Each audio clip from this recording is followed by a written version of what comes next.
Excelentíssimo senhor senador Assir Gurgel, presidente da Comissão de Agricultura e Reforma Agrária, senador Waldir Raupp, ambos do meu estado de Rondônia, pessoas na quais, com a devida vênia, eu cumprimento todas as autoridades presentes aqui nesta reunião. Bom, na verdade, o estado de Rondônia vem sendo gestor do Porto Organizado de Porto Velho desde o ano de 97, uma iniciativa, então, à época do senador Waldir Raupp, que era governador de Rondônia, por delegação da União, está sendo gestor. Como a maioria dos portos do Brasil, senador Assir, senhoras e senhores autoridades aqui presentes, ficaram por muito tempo esquecidos, as hidrovias, os portos, tanto marítimos quanto hidroviários. E o Porto de Rondônia não é diferente disso, de Porto Velho. É um porto com aproximadamente 30 anos de existência, desde o início da sua construção. Equipamentos da mesma idade, equipamentos que já vieram usados, doados pelo Porto de Santos à época da instalação do Porto de Porto Velho. Gruas, guindastes com capacidade ultrapassada, que pegam ali 5 toneladas quando eram novos, Adão Proença, mas hoje 500 quilos. E com dificuldades enormes para as operações portuárias. Temos um terminal graneleiro junto, arrendado para a empresa Ermasa. Contudo, com todas essas dificuldades estruturais, nós temos grandes operações que são importantíssimas para a economia e para a agricultura do norte do Brasil e do centro-oeste do Brasil. Ano passado, fechamos um balanço com exportações de grãos ali pelo nosso Porto Graneleiro de 2.479.000 toneladas de grãos, em sua maioria o soja, também milho e outros grãos. Em torno de 4,5 milhões de cargas gerais, ou seja, 2 milhões de cargas gerais e 2,5 milhões de soja e grãos.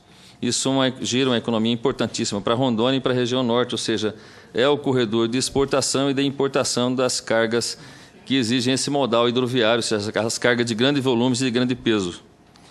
A nossa hidrovia do Madeira, e que alguns insistem em chamá-la de hidrovia, Adão Proença do DENIT, mas nós dizemos que é um grande rio e que foi uma dádiva de Deus a nós, termos ali em Rondônia 1.180 quilômetros navegáveis de Porto Velho a Manaus, contudo com grandes dificuldades na época das secas, ou seja, bancos de areias enormes, pedrais que tem que ser feito desvios das embarcações quando chegam naqueles momentos, e os grandes heróis são os piloteiros, os pilotos que ali navegam com as balsas, com os empurradores, que a nossa hidrovia, a característica dela é diferente, senadores e autoridades, ela é de chatas, de balsas que transportam containers, veículos e outros tipos de mercadorias, de cargas em gerais.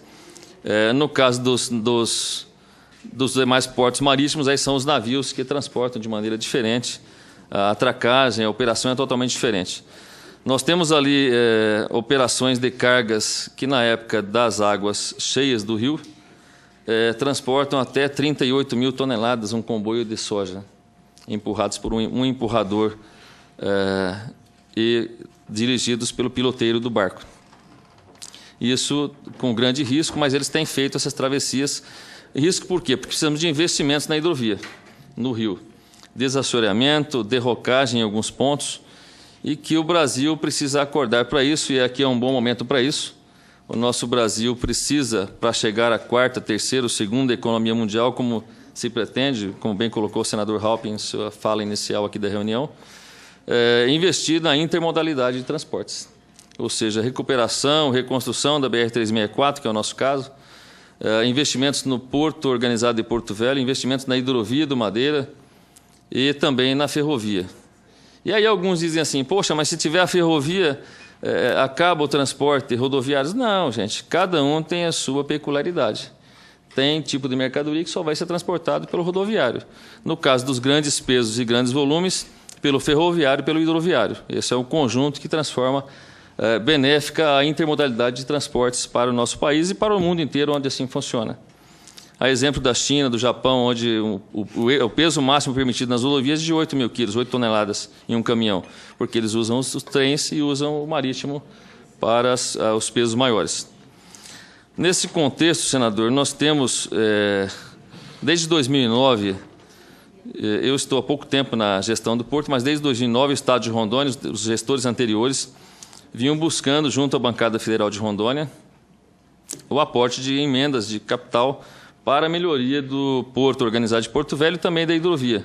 À época, capitaneada pelo senador Raupp e os demais parlamentares da bancada de Rondônia, em 2009, colocou sua emenda de bancada da ordem de 27 milhões de reais a favor do porto organizado de Porto Velho, que depois se transformou em recurso do PAC 2, está desde 2010 lançado no PAC 2, 2011, o ano inteiro a gestão do atual governo, a qual nós fazemos parte, o governador Confúcio Moura, vem buscando que se realize as licitações, buscando ali hoje com Adão Proença, anteriormente com outros diretores, e não aconteceu. 2011 inteiro, as licitações para a compra de equipamentos e também para investimento de obras e infraestruturas necessárias para que essa transformação, modernização do nosso porto organizado possa acontecer.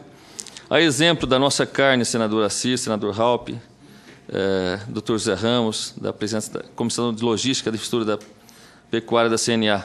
A nossa carne hoje sai pelo Porto de Paranaguá. A nossa madeira sai pelo Porto de Santos e Paranaguá. O algodão sobe para Belém do Pará. E tudo muito mais próximo de Rondônia, com muito menos custo no frete. O custo tonelada, quilômetro do frete, comparativamente em preços de reais, ficaria em R$ 40 o preço da tonelagem por quilômetro pela hidrovia, R$ 80 ferroviário, R$ 120 pela rodovia. Então, teria uma economia para a nossa população, um ganho na renda per capita populacional e também das empresas que operam com o transporte e com a importação e exportação das mercadorias no nosso país. Então, fica aqui registrada a necessidade de que ocorra rapidamente. Já tínhamos com Adão Proença uma vez, ali com o Walter Cassimiro algumas vezes, ontem com o ministro dos Transportes, acompanhado do governador, reivindicando que realmente dê essa celeridade necessária para que aconteçam as obras no Porto Organizado de Porto Velho e também na hidrovia do Madeira. Na hidrovia, senador, nós temos 14 milhões e meio ali no PAC 2 para esse ano de 2012, 12 milhões para dragagem, desassoreamento dos pontos críticos da hidrovia e 2 milhões e meio para sinalização e balizamento da hidrovia de Porto Velho a Manaus. E mais 139 milhões para um ciclo de 5 anos para estudos e projetos e também para o mesmo objeto de dragagem e manutenção da hidrovia plenamente navegável, diminuindo aí riscos de acidentes e de encalhe de embarcações em suas travessias. E é o que nós deixamos aqui consignado, solicitando a essa comissão que trabalhe bem esse tema, junto com o Adão, que está aqui conosco, junto com a ANTAC, o superintendente de navegação, o Adalberto, também, que tem trabalhado muito isso junto com o Porto de Porto Velho. E, por último, essa questão das ondas que surgiram ali no Porto, aproximadamente uma semana. Há 2, 3 meses atrás, nós vimos esse fato acontecendo em Porto Velho, com um desbarrancamento de parte da barranca do rio, atingindo um bairro da cidade, o bairro Triângulo, em Porto Velho, na capital. E, naquele momento, as usinas, os consórcios construtores das usinas, diziam que nada tinha a ver com aquilo. Contudo, assumiram o trabalho e fizeram um quebra-rio. Nós vimos quebra-mar nos mares, ou seja, a colocação de pedras protegendo a margem do rio. Agora, 2, 3 meses depois, domingo, sábado passado, começou a chegar essas marolas, uma certa onda de 1 metro, que avança a margem do rio, depois recua, trazendo uma instabilidade na embarcação e chocando com a rampa metálica na hora da atracagem das balsas, podendo provocar acidentes, derrubar uma carreta carregada dentro do rio. Então, segunda, terça e quarta-feiras, nós diminuímos as operações, principalmente nas rampas da margem, que se chamam de rampas ro-ro, onde se atraca a balsa na rampa metálica para descer as carretas, tirando de 3 balsas por dia, operando 1 ou 2 balsas para que não houvesse choque entre as balsas. Mas a operação de atracagem, para se terem ideia da preocupação que leva esse tema, que levava de 20 a 30 minutos, diretor Adão Proença, hoje estava se levando até ontem 4 a 5 horas para se atracar uma balsa, com a preocupação de risco de bater, de derrubar um caminhão, de cair um container. E chegando ao ponto de ontem nós interditarmos totalmente as operações, porque não havia uma melhora.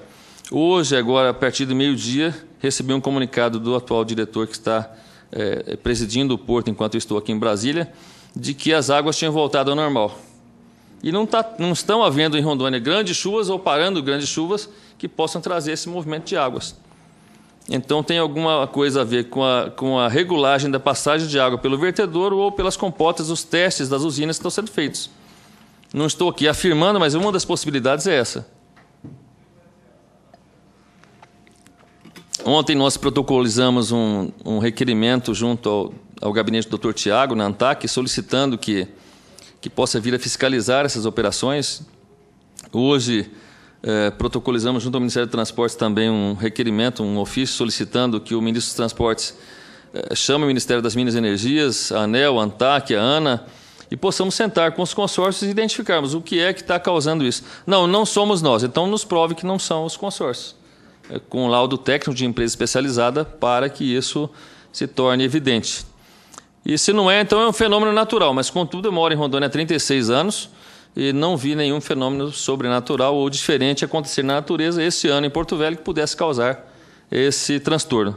Fiquem então registrados a necessidade de que a comissão, nesse debate de hoje, possa consignar em ata e tomar as medidas necessárias. Deixo aqui contigo, senador Assir, cópia do ofício foi encaminhada ao ministro pedindo agilidade nas licitações para o porto e para a hidrovia, e também esse comunicado sobre as ondas com um CD que tem um filme mostrando a motivação desses documentos. Eu queria que alguém registrasse o recebimento e depois tomasse as medidas necessárias. Muito obrigado. Não estão pensando nem em descer muito abaixo por enquanto, mas já utilizar esse tramo superior ali do Tocantins, fazendo uma mudança de modais ali. Há algum tempo que, através de uma demanda da Casa Civil, nós estamos procurando alinhar um processo de planejamento que já está institucionalmente implantado no país, que é o Plano Nacional de Logística e Transportes. Ele foi validado como instrumento de planejamento oficial do governo através do Conselho Nacional para a Integração das Políticas de Transportes, que é o CONIT. Ele já está na sua terceira versão. Dentro de não mais do que 60 dias, nós estaremos recontratando a nova versão do Plano Nacional de Logística. O plano tem tido uma aderência de cerca de 90% entre aquilo que ele prevê preliminarmente a nível estratégico com o que o Congresso aprova através dos PPAs. Foi assim em 2008 a 11, nós orientamos o PPA na área de transportes e está assim no PPA de 2012 a 15. Então, isso nos dá um certo alento no sentido de que não é uma invencionice ou um jogo de dados, né? Pensar em planejamento de longo prazo no Brasil, porque eu também não vejo outro caminho, se é que nós queremos errar menos. Nós não temos fartura de capital para investimento. O Brasil tem outras áreas que demandam, igualmente que a infraestrutura de energia e transportes, nós temos outras demandas sociais e tudo isso é muito bem repartido. Como nós não podemos andar na velocidade da China, né, porque o Torres colocou aí que a gente está sempre um pouco mais atrasado, eu diria que nos últimos anos nós evoluímos significativamente. No fundo do poço dos investimentos em transportes, nós estamos investindo 0,2% do PIB. Ele colocou um 0,4% lá, eu já estou com 0,6%, quer dizer, daqui a pouquinho a gente chega em 1%. 7 vezes a China investe em infraestrutura, mas a China tem uma faculdade que nós não temos, né? Qualquer yuan de um chinês lá, se for multiplicado por 1 bilhão e 400 milhões, dá um volume de poupança interna assustador. Não é o caso do Brasil. Mas, recentemente, o setor portuário, depois que passou a jurisdição de uma nova secretaria, antigamente Secretaria Especial de Portos, hoje até com status de ministério, embora ainda ligado à Presidência da República. Eles começaram a desenvolver o que eles chamam de PNLP, Plano Nacional de Logística Portuária. Só que tem que, até hoje, Nós não conseguimos decifrar o enigma de saber se o porto é terrestre ou é marítimo, porque, na verdade, não adianta o navio chegar lá se eu não consigo chegar com as cargas pela terra. Então, a gente resolveu trabalhar conjuntamente, capitaneados aí pela Casa Civil, fazer um alinhamento do PNLT de transportes, que, se todos ainda não sabem, na verdade, o PNLT ele aborda todas as modalidades de transportes.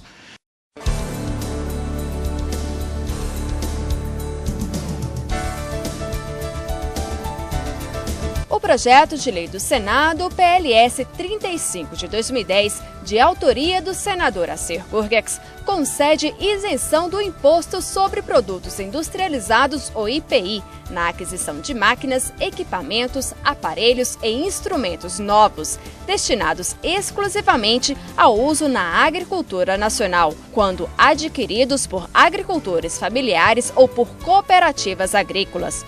O projeto foi aprovado na Comissão de Agricultura e Reforma Agrária, onde o relator da matéria expandiu a isenção do IPI para máquinas e equipamentos agrícolas fabricados em países que integram o Mercosul.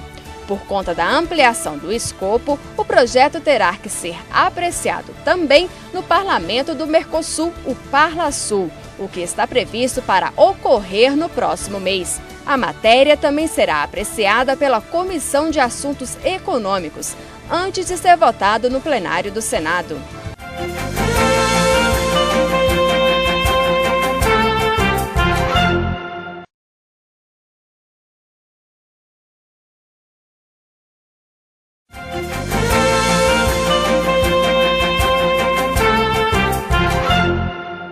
A execução desses trabalhos no país inteiro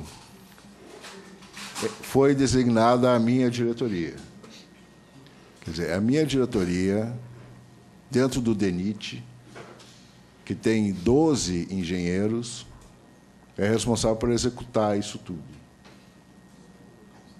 Então, tem que haver, com urgência, uma readequação, um planejamento executivo mais real, porque senão não vai adiantar nada o que a gente está fazendo hoje.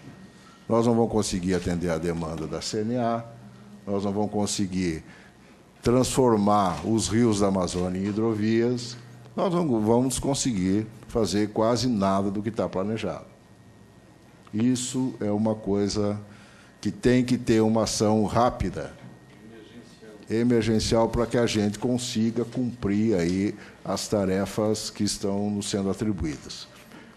Mas, mesmo assim, eu tenho boas notícias. O Porto de Porto Velho, a licitação para a compra dos equipamentos estará no mercado até o final de junho. É um guindaste de 45 toneladas, com 36 metros de lança, 2 empilhadeiras, transcontainers e as reformas necessárias ao porto.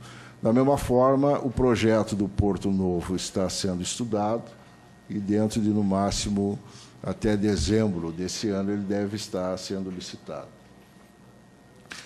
A questão que foi colocada aqui com veemência da alteração do regime hidrológico do Madeira após a construção das usinas é algo tecnicamente relativamente fácil de resolver, né? Onda é uma coisa que a gente tem com frequência no mar, né? E a gente resolve com moles, então, tecnicamente, é uma técnica conhecida, só que tem que fazer, né? Tem que fazer rápido, porque senão está começando a dar dano aí para todas as empresas que operam na região. E tem que saber quem é que executa e tem que tomar uma atitude imediata aí para executar isso aí, quem é que paga a conta disso, né? Isso aí é mais um resultado das intervenções dentro dos rios, como o Adalberto bem colocou, sem o devido acordo entre os ministérios e entre os setores que operam a infraestrutura do Brasil, proporcionando o quê? Que se interrompa uma via de navegação, a revelia da lei de uso múltiplo das águas, e a partir daí tem que se construir intervenções excessivamente mais caras do que teria sido feito durante a construção. Esses erros que nós cometemos são os erros que a gente tem que começar agora a ter ações efetivas para correção. E uma dessas ações depende muito aqui do Congresso Nacional, né, que é a aprovação do PL 3009 e a regulação desse arcabouço legal que nós temos, que muitas vezes torna impeditiva o desenvolvimento da navegação interior. Eu e o Adalberto estivemos numa reunião há alguns dias a respeito de uma situação particular na Lagoa dos Patos, lá no Rio Grande do Sul, né? Aquele país diferente lá que o Perro Pato citou, eu vim de lá. Então, lá na Lagoa dos Patos, nós temos uma situação de navegação sui generis, né? Que a lagoa ela tem de 19 a 20 metros de profundidade. E lagoa não tem cheia, certo? Lagoa, o nível muda em função do vento só. É 1 metro, 1,5 metros. Não chega a isso, né? Só que o pessoal está começando a construir terminais de cargas nas margens dessa lagoa, terminais portuários nas margens dessa lagoa. Eu vou citar isso só porque é um exemplo gritante de como a nossa legislação está desatualizada. E a gente não chega a uma conclusão do que fazer. Eles têm 3 possibilidades de construção de terminais. É o IP4, que é uma instalação pública de pequeno porte, o ETC, que é uma estação de transbordo de carga, e o TUP, que é um terminal de uso privativo.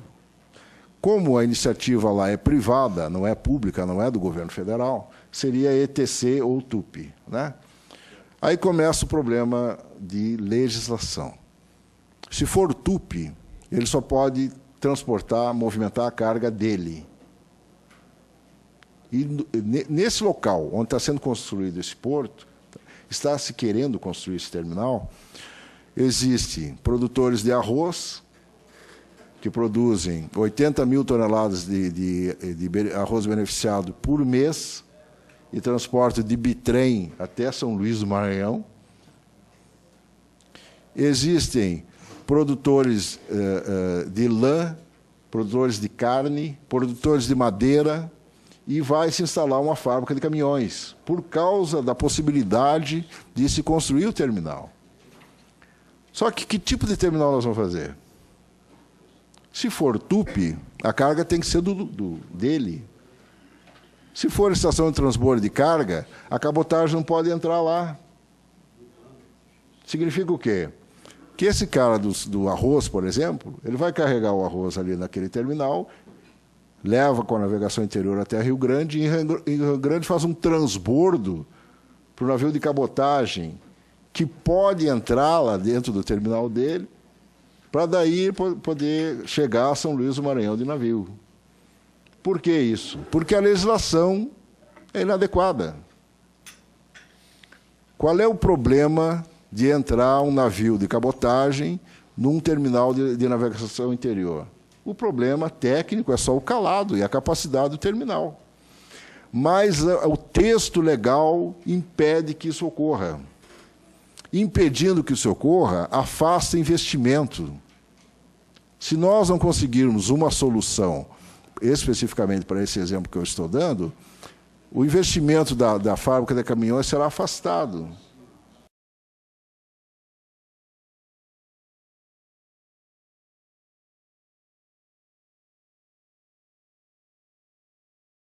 Da navegação interior estadual, 8 milhões, interestadual 10 e internacional 5,6. Só navegação interior. Da cabotagem que entra, um exemplo. Vem um navio do Porto de Santos e entra lá para Manaus. A hora que ele entra no rio, quando ele entra em água doce, é um transporte em vias interiores. Nós temos 22 milhões sendo transportados por ali. Vem um navio da Europa, entra lá para Santarém, entendeu? Santarém, e principalmente, vou dizer, Manaus recebe muito e manda muito. Entrou no Rio, mas são 32 milhões de toneladas. O total do ano passado deu 74 milhões. E esse ano, 79 milhões. um crescimento de 7,3%. Ou melhor, eu vou mostrar para as senhoras e senhores que a navegação interior no Brasil, em detrimento de, vamos dizer assim, já tem um investimento na navegação interior, mas precisava muito mais, tá? Mas, já com o investimento que tem, ela anda crescendo bastante, e principalmente no norte. Próximo, por favor. E se a gente comparar, do geral, da movimentação total nos portos brasileiros, que é esse total aqui, que a ANTAQ também regula, que faz a estatística, nós temos o total, tá? Que é diferente, é movimentação, por exemplo, você sai com um contêiner de um porto para o outro, movimentou às vezes, então é um movimento aqui e outra hora que chega. Então, em vias interiores, nós estamos com 11,76% do total, que achava-se que era 4, 5, não é tão pouco assim. Próximo, por favor. Então, nós temos todas as estatísticas e está mostrando aqui o seguinte, o transporte pela navegação teve crescimento em todas as regiões, tá certo? E a Amazônia crescendo cada vez mais. Todas as regiões está crescendo a navegação interior. Próximo, por favor. Estou chamando disso Brasil. O Brasil possui bacias hidrográficas diversificadas, de toda e qualquer característica. Tá? O rio Araguaia tem uma característica, o rio Tietê tem outra, o rio São Francisco outra, o rio Madeira outra e assim por diante. Provavelmente, a maior extensão de malha hidroviária a se expandir no mundo é a brasileira. Acontece duas coisas diferentes. Na Europa, hoje, estão se ampliando, fazendo canais e faz-se dragagem. Então, principalmente canais. Lá eles não estão ampliando, tá, a utilização dos rios. Aqui no Brasil nós estamos muito para trás, porque nós temos 63 mil quilômetros de rios potencialmente navegáveis. Temos em torno de 13 mil sendo ocupados, apenas sendo navegáveis. Com um pouco de investimento, algumas eclusas em alguns lugares, dragagem de derrocamento, a gente dobra isso facilmente. Então, assim, nós estamos tentando fazer navegável os nossos rios. Lá, eles já colocaram navegáveis e já estão fazendo canais. Tá? Tem crescimento acelerado no uso das hidrovias que eu estava falando. Próximo, por favor. E aí, rapidamente, para mostrar que nós podemos usar isso muito melhor. Isso aqui lá no Rio Grande do Sul, tá? Próximo, por favor. Tá? Que lá no passado foram feitas aqui uma barragem só para exatamente criar condições melhores de navegação e melhorar o regime do rio. E aqui entra numa eclusa. Próximo, por favor. Tá? Aqui, ó, uma barragem, no caso lá do Rio Grande do Sul, no rio Taquari, não tem geração de energia. Foi feita exatamente para você subir a embarcação daqui para cá. Tá? Próximo, por favor. Isso aqui, já a embarcação no rio Araguaia, no Tocantins. Isso aqui no Amazonas. Isso aqui, vamos dizer, é um armazém transportando motocicleta dentro. Tá? Os baús, que é o chamado transporte ro-ro na Amazônia. Próximo, por favor. Tá? Essas aqui são as eclusas no Tietê. Inclusive, trouxemos alguns americanos num seminário internacional que fizemos, levamos eles lá e eles ficaram abismados, porque a conservação das nossas eclusas estão melhores do que as próprias norte-americanas. Próximo, por favor. Isso aqui, que foi pedido para falar para o estado da arte da navegação, esse aqui é praticamente o único canal que nós utilizamos, Pereira Barreto, tá certo? Ligando o rio Paraná ao rio Tietê. Próximo, por favor. No rio Paranaíba, vamos indo mais rápido, ó. Minério de ferro no rio Paraguai, tá? Mesma coisa os baús no rio Tapajós, tá? Esse aqui é o comboio que o Dr. Ricardo falou, tá? Que é entre 38 e 40 mil toneladas de grãos num comboio que desce no tempo de águas altas e que 2 comboios deles enchem um navio, tá? Só que no rio Madeira, senador, tem um problema. Nós precisamos da dragagem, porque em águas altas anda com esse comboio, 40 mil. Águas baixas cai para 19. É uma perda gigante para o seu estado, para o Mato Grosso, para o Brasil. Próximo, por favor. E isso aqui, mostrando aqui ó, na Amazônia, Nós temos rios aí que andam navios. Vamos lá, próximo, por favor. Mesma coisa, vamos um pouco mais rápido. Ó, num braço do rio ali, tá, tem um navio. Ó, a parte principal está lá. Vamos lá. Tá? Você quase perde a noção. Vamos. E, ó, exato. E aqui duas considerações. Nós temos aqui, ó, na bacia do Tietê-Paraná, as empresas que são autorizadas pela ANTAQ, o número de embarcações que tem. Para os próximos 3 anos, pelo menos mais de 100 embarcações estão sendo construídas e, no mínimo, que duplicará o volume de carga. Só a Transpetro está construindo 80 embarcações para transportar álcool. Próximo, por favor. Na Amazônia, na sua região, senador, nós temos projetos para construção de mais de 400 embarcações para os próximos 3 anos. Lá nós temos, voltando lá, nós temos 1.099 embarcações, no caso, autorizadas pela ANTAQ, com mais essas 400, como diz, vai 50% a mais. Então, vamos ver, na Amazônia está crescendo o investimento privado violentamente. Aliás, é só ir lá ver. Porto Velho, é lógico, tem as usinas também. Vai para Manaus, vai para Belém, vai para Marabá, vai para Santarém, todos esses lugares estão crescendo muito.